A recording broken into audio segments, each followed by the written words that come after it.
Ah, recruter un office manager senior, c'est souvent un vrai parcours du combattant. On passe des mois à chercher, on épluche des dizaines et des dizaines de CV pour au final, bien souvent, ne rien trouver de concluant. Et si le problème, ce n'était pas les candidats, mais plutôt le type de contrat qu'on leur propose, c'est exactement ce qu'on va explorer ensemble. Cette citation, elle n'est pas inventée, hein. C'est l'histoire, bien réelle, d'un dirigeant qui a passé 4 mois à chercher cette fameuse perle rare pour se retrouver complètement bloqué. Il voulait un office manager expérimenté en CDI et il n'a reçu que des profils juniors qui cherchaient avant tout à se former. C'est une situation hyper frustrante et qu'on voit de plus en plus. Du coup, la grande question, c'est celle-là. Mais où sont-ils passés? Si les meilleurs ne postulent plus aux offres de CDI, où est-ce qu'on peut les trouver? La réponse, eh bien, elle pourrait bien changer radicalement notre façon de voir les recrutements importants.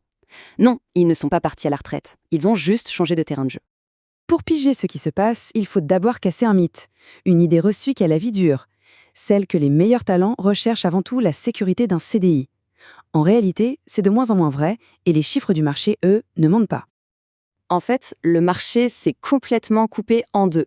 D'un côté, on a les profils juniors pour qui le CDI est génial, c'est un tremplin, une structure pour apprendre et grandir en sécurité. Et de l'autre, il y a les profils seniors, ceux avec plus de 7 ans d'expérience, qui voient ce même CDI comme une cage dorée. Ils ne le cherchent plus, ils le fuient. Et pourquoi il le fuit? Eh bien, les raisons sont très concrètes. Le CDI rime souvent avec un salaire qui plafonne vite, du micromanagement à non plus finir, des lourdeurs administratives et surtout un manque de missions vraiment stimulantes. Au bout de 18 mois, la routine s'installe et c'est précisément ça qui démolit la motivation des plus performants.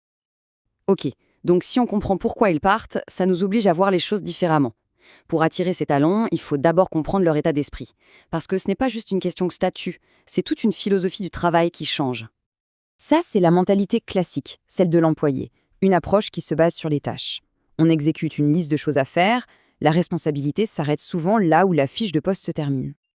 Et maintenant, regardez le contraste. C'est le jour et la nuit. Le freelance senior, lui, ne pense pas en termes de tâches, mais de mission. Son but, ce n'est pas de faire ses heures, c'est de produire un résultat, de créer un impact, de transformer une situation. C'est un changement total de paradigme. Et forcément, cette mentalité, ça se traduit par des avantages énormes pour une entreprise. Un freelance senior carbure au défi, donc pas besoin de le manager de près, il faut juste lui donner des objectifs clairs.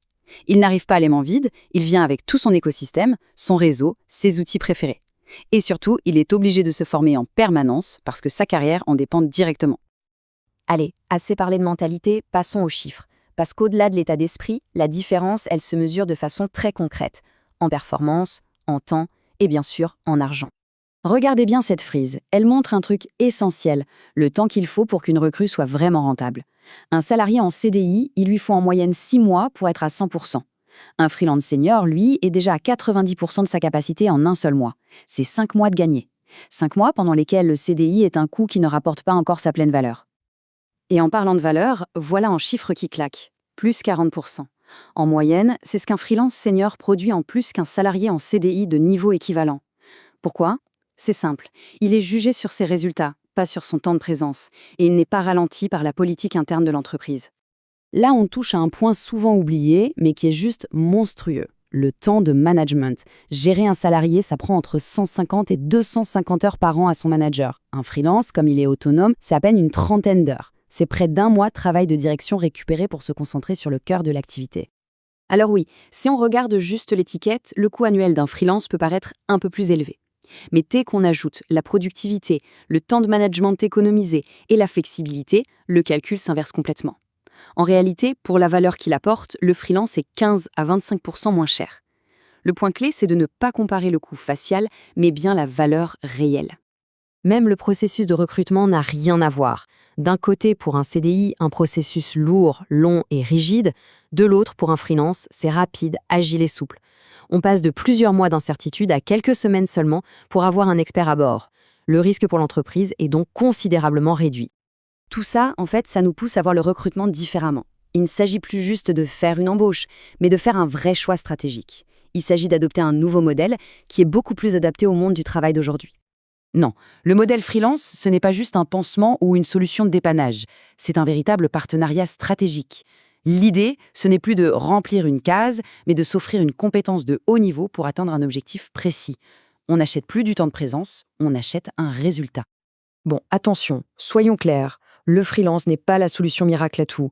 Pour des tâches d'exécution simples et répétitives, un CDI junior fera très bien l'affaire et sera plus pertinent. Si une entreprise ne sait pas définir d'objectifs clairs ou si sa culture repose sur le contrôle permanent, le modèle freelance est voué à l'échec. Il faut savoir choisir le bon outil pour le bon besoin. Au final, la vraie question à se poser n'est pas CDI ou freelance, c'est plutôt quelle est notre ambition? Est-ce qu'on cherche juste à remplir une case dans l'organigramme ou est-ce qu'on veut vraiment accomplir une mission qui va transformer les choses? La réponse à cette question déterminera tout le reste.